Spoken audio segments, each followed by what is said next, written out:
ಗ್ರಾಮೀಣ ಭಾಗದ ಶಸ್ತ್ರಚಿಕಿತ್ಸಕರು ನಗರದ ವೈದ್ಯರಂತೆ ಹೆಚ್ಚಿನ ಜ್ಞಾನ ಹೊಂದಿದ್ರೂ ಅವರನ್ನು ಗುರುತಿಸುವ ಕಾರ್ಯ ನಡೆದಿಲ್ಲ. ಗ್ರಾಮೀಣ ಭಾಗ ಹಾಗೂ ನಗರದ ವೈದ್ಯರ ನಡುವಿನ ವೈದ್ಯರ ಹೊಂದಾಣಿಕೆಯ ಕೊರತೆಯನ್ನು ಸರಿದೂಗಿಸಲು ರಾಷ್ಟ್ರಮಟ್ಟದಲ್ಲಿ ಗ್ರಾಮೀಣ ಶಸ್ತ್ರಚಿಕಿತ್ಸಾ ತಜ್ಞರ ರಾಷ್ಟ್ರಮಟ್ಟದ ಅಸೋಸಿಯೇಷನ್ ಆರಂಭಿಸಲಾಯಿತು ಎಂದು ಗ್ರಾಮೀಣ ಶಸ್ತ್ರಚಿಕಿತ್ಸಾ ತಜ್ಞರ ರಾಷ್ಟ್ರಮಟ್ಟದ ಅಸೋಸಿಯೇಷನ್ ಅಧ್ಯಕ್ಷ ಡಾ ಜಿಎಸ್ ಜ್ಞಾನಗುರು ಸ್ವಾಮಿ ಹೇಳಿದರು. ದೇಳಕಟ್ಟೆಯ ನಿಟ್ಟೆ ಪರಿಗಣಿಸಲಾಗಿರುವ ವಿಶ್ವವಿದ್ಯಾನಿಲಯದ ಅಧೀನದ ಕೆಎಸ್ ಹೆಗ್ಡೆ ಮೆಡಿಕಲ್ ಅಕಾಡೆಮಿಯ ಶಸ್ತ್ರಚಿಕಿತ್ಸಾ ವಿಭಾಗದ ಆಶ್ರಯದಲ್ಲಿ ಕ್ಷೇಮ ಆಸ್ಪತ್ರೆಯ ಸೆಮಿನಾರ್ ಹಾಲ್ನಲ್ಲಿ 2 ದಿನಗಳ ಕಾಲ ನಡೆದ ಗ್ರಾಮೀಣ ಭಾಗದ ಶಸ್ತ್ರಚಿಕಿತ್ಸಕ ತಜ್ಞರ ರಾಷ್ಟ್ರೀಯ ಸಮ್ಮೇಳನ ಆಸ್ರಿಕಾನ್ 2018ರ ಅಧ್ಯಕ್ಷತೆ ವಹಿಸಿ ಅವರು ಮಾತನಾಡಿದರು. ಗ್ರಾಮೀಣ ಭಾಗದಲ್ಲಿ ಜನರ ಜೊತೆಗೆ ಬೆರೆತು ಅವರಿಗೆ ಉತ್ತಮ ಗುಣಮಟ್ಟದ ಸೇವೆ ನೀಡಲು ಶ್ರಮಿಸಬೇಕು. ಗ್ರಾಮೀಣ ಭಾಗದಲ್ಲಿ ಸೇವೆ ಸಲ್ಲಿಸುವುದು ಅಷ್ಟೊಂದು ಸುಲಭವಲ್ಲ. ಸವಾಲುಗಳನ್ನು ಎದುರಿಸಿ ಮುನ್ನಡೆಯಬೇಕು ಎಂದು ಹೇಳಿದರು.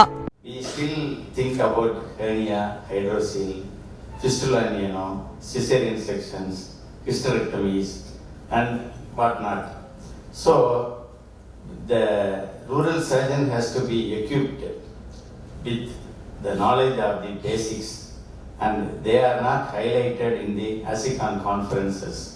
So in 1996, two well-meaning people, Dr. Dakshinamurthy and Dr. Sivasubramanian, they started this section of the ASI with a great fight with the ASI office bearers to have a separate section for rural surgery.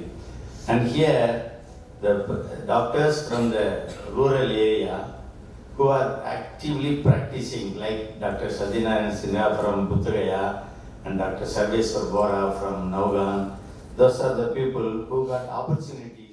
ಕ್ಷೇಮ dean professor ಡಾ PS Prakash ಅವರು ಮಾತನಾಡಿ, ಗ್ರಾಮೀಣ ಭಾಗದಲ್ಲಿ ಸೇವೆ ಸಲ್ಲಿಸುವ ನಿಟ್ಟಿನಲ್ಲಿ ಕ್ಷೇಮ ವತಿಯಿಂದ ಈಗಾಗಲೇ ಕೇರಳ, ಕರ್ನಾಟಕ ಸೇರಿದಂತೆ ದಕ್ಷಿಣ ಕನ್ನಡ, ಉಡುಪಿ ಹಾಗೂ ಕಾಸರಗೋಡು ಜಿಲ್ಲೆಗಳ ಗ್ರಾಮೀಣ ಭಾಗದಲ್ಲಿ ಒಟ್ಟು 18 ಸೇವಾ ಕೇಂದ್ರ ಕಾರ್ಯಾಚರಿಸುತ್ತಿದೆ. 1500 ರೋಗಿಗಳು ಆಸ್ಪತ್ರೆಯಲ್ಲಿ ಉಚಿತವಾಗಿ ಸೇವೆ ಪಡೆಯುತ್ತಿದ್ದಾರೆ ಎಂದು ಹೇಳಿದರು.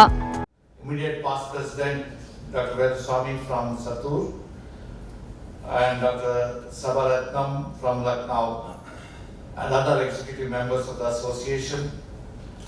Today's organizing chairman Dr. Rajesh, organizing secretary Dr. Ashekar, senior surgeon from Pottur Dr. A.K. Rai, and all other colleagues, heads of departments who are present here.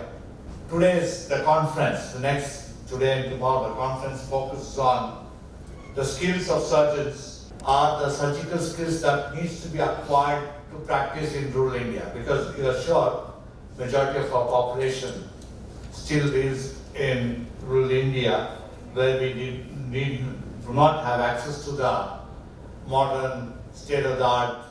ಕ್ಷೇಮ ಶಸ್ತ್ರಚಿಕಿತ್ಸಾ ತಜ್ಞ ಪ್ರೊಫೆಸರ್ ಡಾ ರಾಜೇಶ್ ಬಳ್ಳಾಲ್ ಕಾರ್ಯಕ್ರಮದ ಅಧ್ಯಕ್ಷತೆ ವಹಿಸಿದ್ರು. ವೈದ್ಯಕೀಯ ಅಧೀಕ್ಷಕ ಡಾ ಶಿವಕುಮಾರ್ ಹಿರೇಮಠ್, ಡಾ ನವ್ಯಶ್ರೀ ಹಾಗೂ ಡಾ ಶ್ರೀಧರ್, ಕ್ಷೇಮ ಮೆಡಿಕಲ್ ಅಕಾಡೆಮಿಯ ಶಸ್ತ್ರಚಿಕಿತ್ಸಾ ವಿಭಾಗದ ಮುಖ್ಯಸ್ಥ ಹಾಗೂ ಆಸ್ರಿಕಾನ್ ಕಾರ್ಯದರ್ಶಿ ಪ್ರೊಫೆಸರ್ ಡಾ ರಾಜಶೇಖರ್ ಮೋಹನ್ ಉಪಸ್ಥಿತರಿದ್ದರು. ಆರಿಫ್ ಕಲ್ಕಟ್ಟ, ವಿ4 ನ್ಯೂಸ್ 24/7 ದೇಳಕಟ್ಟೆ.